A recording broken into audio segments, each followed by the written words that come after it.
تو وہ جلانے والا جتنا برا ہے اس جلانے والے کو لکڑی دینے والا بھی اتنا ہی برا ہے۔ اس تفصیلات کی روشنی میں جو تمباکو کا کاروبار کرتے ہیں ان کو توبہ کرنی چاہیے۔ اللہ تعالیٰ نے سورہ طٰہٰ سورہ نمبر 20 آیت نمبر 82 میں کہا ہے کہ میں معاف کرنے کے لیے تیار ہوں۔ ابھی تک معلوم نہیں تھا تو پرانا مال آپ یوز کر سکتے ہیں، اس مال کو آپ دوسرا پہ انویسٹ کیجئے۔ اپنے آپ کو حرام کام کے پروموٹ کرنے میں آپ مت لگائیے، اور اسی طریقے سے کسی کی صحت بگاڑنے کے لیے اپنی ایبیلٹیز مت لگائیے۔ امید کہ آپ کا جواب مکمل۔ مدنی صاحب آئیے اور ایک کالر سے بات کرتے ہیں، دیکھتے ہیں ان کا کیا سوال ہے۔ ہیلو السلام علیکم جی وعلیکم السلام محترم، کون؟ اور میں عبد القوی جی بھوونیشور سے بول رہا ہوں۔ جی بتائیے غوری صاحب۔ میرا یہ سوال ہے کہ مدنی صاحب بول رہے ہیں کہ تمباکو کھانا حرام ہے۔ جی جی یہاں کے جو بڑے بڑے علماء سب ہیں ان کو یہ پتہ نہیں ہے، وہ حرام چیز کیا جان بوجھ کر رہے ہیں۔ جی جی پان سگریٹ اور تو بہت سا ان لوگ عمل میں رکھتے ہیں۔ جی جی ان لوگ کو کیا یہ سب پتہ نہیں ہے؟ جی اور میرا یہ کہنا ہے کہ مدنی صاحب بریلی سے تعلق رکھتے ہیں یا دیوبند سے تعلق رکھتے ہیں؟ اچھا جی، آپ یہ بتائیں کہ آپ ان تینوں چیزوں میں سے کسی چیز کے خوگر ہیں؟ نہیں ہم ہیں نہیں، ہم ایک دم پورا پکچر میں پاک صاف ہیں بالکل، اللہ ایسی لعنتوں سے آپ کو پاک رکھا ہے۔ وہ اللہ کا بہت بہت مہربانی ہے۔ جی دیکھیے بھائی، اس کا جواب تو مدنی صاحب دیں گے۔ صراط المستقیم ہر کوئی جانتا ہے، چلنے والے بہت کم ہوتے ہیں اس پر۔ نہیں حرام ہے کر کے کنفرم۔ ہاں ہاں آئیے آپ کی بات جانتے ہیں، کیا مدنی صاحب کہتے ہیں اس سوال سے متعلق۔ یہاں سب کو انہوں نے کوٹ کیا ہے جاننے کے باوجود بھی۔ وعلیکم السلام ورحمۃ اللہ وبرکاتہ۔ جب ہم مسئلہ بتاتے ہیں تو مسئلہ جنرل آپ کے سامنے دلائل کے ساتھ رکھ دیتے ہیں۔ اب اس کے بعد کوئی کس طریقے سے لیتا ہے یہ اس کی اپنی ذمہ داری ہوتی ہے۔ کسی پرٹیکولر عالم یا کسی پرٹیکولر جماعت یا آرگنائزیشن کو اگر آپ کوٹ کر کے سوالات اگر پوچھتے ہیں تو ہم یہاں سے پرٹیکولر پر جواب دینے والے نہیں ہیں۔ جنرل جو معلومات ہے، یہاں تک کہ میں نے آپ سے ایک پوائنٹ بھی کہا ہے، چلو مان لیجئے کہ کچھ دیر کے لیے جو لوگ مکروہ کہتے ہیں تب بھی بار بار مکروہ کا استعمال کرنا، مثال طور پہ کوئی گندی کہیں سے گندی بو آ رہی ہو، موہری میں سے کہیں سے گندی بو آ رہی ہو، اگر آپ جا کر کسی بھی عالم سے پوچھیں گے کہ میں کیا جان بوجھ کر جا کر بار بار بو سن سکتا ہوں، تو ہر عالم صاحب کہیں گے مکروہ ہے، جا کر آپ وہ بدبو مت سنگیے۔ تو ایک آدمی کہے گا ارے چلو مکروہ ہے کہہ کر بار بار تھوڑی جا کر موہری سے بدبو سنگے گا، کوئی بھی نہیں کرے گا۔ تو یہ بالکل بیسک سینس والی بات ہے، اگر مکروہ مان بھی لیا جائے تو بار بار کرنے سے وہ چیز حرام ہو جاتی ہے۔ اور اللہ سبحانہ وتعالیٰ نے سورہ فرقان سورہ نمبر 25 کے آیت نمبر 72 کے اندر کہا جو لوگ چھوٹے گناہوں پر بار بار اصرار کرتے ہیں وہ لوگ بھی حرام ہی کے دائرے میں آ جاتے ہیں۔ اللہ اکبر۔ بہرحال دلائل آپ کے سامنے، آپ خود غور کیجئے، دوسروں کو مت سوچئے، آپ کی جتنی استطاعت ہے اس کو بڑھائیے۔ کم سے کم یہ ہے کہ دنیاوی اعتبار سے صحت کو نقصان ہو رہا۔ اللہ حفاظت فرمائے ہماری، چاہے بادشاہ ہو کہ غلام ہو، عالم ہو کہ بالکل عام انسان ہو، سب کے لیے یہ چیزیں لاگو ہوتی ہیں۔ اگر کسی کی ذات سے کسی کو نقصان پہنچتا ہے تو اللہ اس کو نہیں بخشے گا جب تک کہ وہ بندہ خود اس کے لیے بخش نہ دے، اس کو معاف نہ فرما دے۔ اور کون انسان چاہے گا کہ ہماری ذات سے کچھ نقصان کسی کو پہنچے اور ہم قیامت میں پکڑ میں آ جائیں؟ نہ صرف قیامت میں بلکہ اس جیتی جاگتی دنیا میں بھی پکڑ میں آ سکتے ہیں۔ تو ناظرین آپ کو ہم بتا دیں، آپ ہمیں ایس ایم ایس بھیجتے رہیے گا، آپ کے ایس ایم ایس ہمیں موصول ہو رہے ہیں۔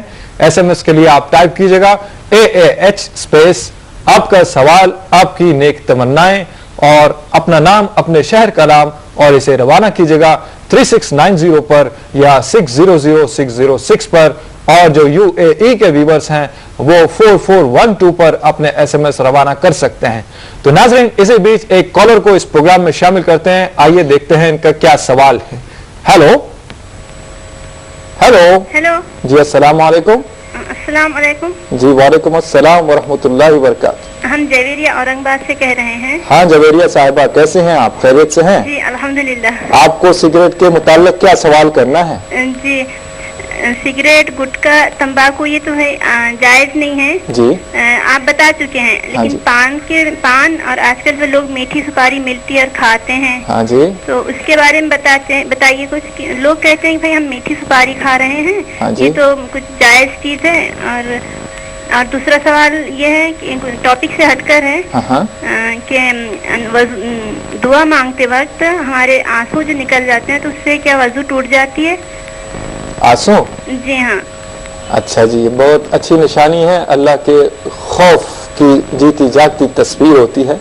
بہرحال آپ نے سوال کیا جوہریہ صاحب، شکریہ بہت بہت. آپ ہمارے پروگرام میں آئے دن شریک ہوتی رہتی ہیں آپ، اور لوگوں کا گلہ اس سے ہم دور کرتے ہیں کہ جی. اور پیاس کاٹنے سے بھی جو آنسو نکلتے ہیں اس سے بھی ٹوٹتی ہے کیا؟ اچھا جی، بہت شکریہ آپ نے ہمیں کال کیا. مدنی صاحب، بہن کے 3 سوال ہیں. ایک تو آنسو چھلکنے کی بات ہے، چاہے وہ پیاس کاٹتے ہو چاہے دعا کرتے ہوئے ہو، تو اس سے کہیں وضو وغیرہ میں کسی طرح کا خلل پیدا ہوتا ہے، یا پھر جو میٹھی سپاری یا پان میں جو تمباکو استعمال ہوتا ہے، یہ تمباکو کی دوسری شکل ہوتی ہے، اس کے استعمال سے متعلق وہ جاننا چاہتی ہیں. جی، وعلیکم السلام ورحمۃ اللہ وبرکاتہ. جہاں تک پان ہے، بذات خود پان اس کو حرام کہنے کی دلیل نہیں ہے. میٹھی سپاری اگر اس کے اندر تمباکو نہیں ہو اور اس کے اندر کوئی زیادہ نقصانات نہ ہو تو اس کو بھی حرام کہنے کی دلیل نہیں ہے. لیکن مورلی پان کھانا اور اسی طریقے سے ساری چیزیں چبانا ہم فیشن کے طور پر چبا رہے ہیں. کچھ دیر کے لیے اگر ہم سوچیں گے تو یہ کوئی اخلاقی اعتبار سے اچھی چیز نہیں. آپ بات کر رہے ہیں اور آپ ایک بالکل طوطے کی طرح ہونٹ بالکل لال لیے.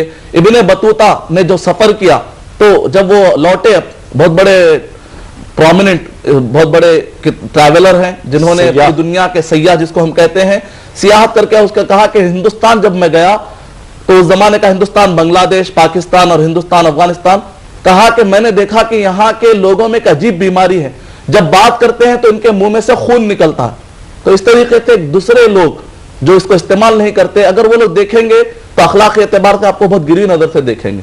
اور جہاں تک مسئلہ ہے کہ آنسو نکلنا، نبی اکرم صلی اللہ علیہ وسلم نماز میں ٹھہرتے تھے تو خوف سے نبی اکرم صلی اللہ علیہ وسلم کہتے کہ عزیز المرجلی، کہ جس طریقے سے کھٹ کھٹ پانی اوٹتا ہے تو آواز آتی، اس طریقے سے نبی اکرم صلی اللہ علیہ وسلم کے سینے سے آواز آتی تھی. اور ایک آنسو کا خطرہ اور شہید کے خون کا خطرہ جہنم کی آگ سے بچانے کے لیے کافی ہے. تو اس سے وضو نہیں ٹوٹتا. پیاس کاٹنے سے بھی جو آنسو نکلتے اس سے وضو نہیں ٹوٹتا. امید کہ آپ کا جواب مکمل. شکریہ مدنی صاحب. ناظرین، وقت ہو چلا ہے ایک مختصر سے وقفے کا. وقفے پر جانے سے پہلے آپ کو ہم بتا دیں دوران وقفہ بھی آپ ہمیں رابطہ کر سکتے ہیں SMS کے ذریعے. SMS کے لیے آپ ٹائپ کیجئے گا AAH اسپیس آپ کا سوال، آپ کی نیک تمنائیں، اپنا نام، اپنے شہر کا نام، اور اسے روانہ کیجئے گا 3690 پر یا 600606 پر، اور UAE کے ویورز 4412 پر اپنے SMS روانہ کر سکتے ہیں. ناظرین، آپ کا ہمارا ساتھ یقیناً جاری رہے گا. ملتے ہیں ایک مختصر سے وقفے کے بعد.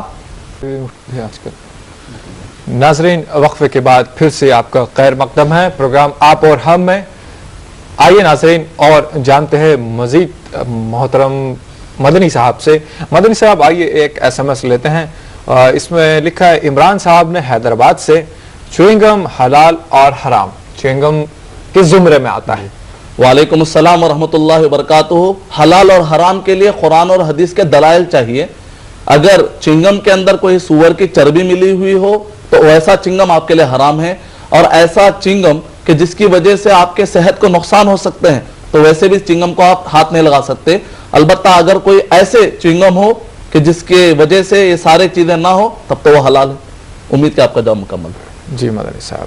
مدنی صاحب، یہ بتائیں کہ شراب تو ایک بری چیز ہی ہے اور یہ بھی کم سے کم اس کے ہی زمرے میں آتا ہے، اگرچہ کہ سگریٹ پینے سے جو نقصانات ہوتے ہیں لوگ واقف ہونے کے باوجود پھر بھی اس کا استعمال کرتے ہیں. وہ کون سی بیماریاں ہیں جو انٹرنل آرگنز پہ اثر انداز ہوتی ہے سگریٹ سے، تمباکو سے، اور اس کے جو اخراجات ہوتے ہیں اس کے لیے بھی آپ تھوڑا سا اس پر بھی روشنی ڈالیں. بہت اچھا آپ نے سوال کیا. WHO کی رپورٹ کے مطابق ایک سروے کیا گیا لندن کے اندر، تو 6 لاکھ ڈاکٹرز میں سے آدھے ڈاکٹروں نے 6 لاکھ ڈاکٹروں میں سے آدھے ڈاکٹروں نے سگریٹ کو پینا اور تمباکو کا استعمال کرنے سے اپنے آپ کو انہوں نے روک لیا، کیونکہ ان کو معلوم تھے کہ کیا کیا نقصانات ہوتے ہیں. Cancer of oral cavity, cancer of ہیسوفیگس،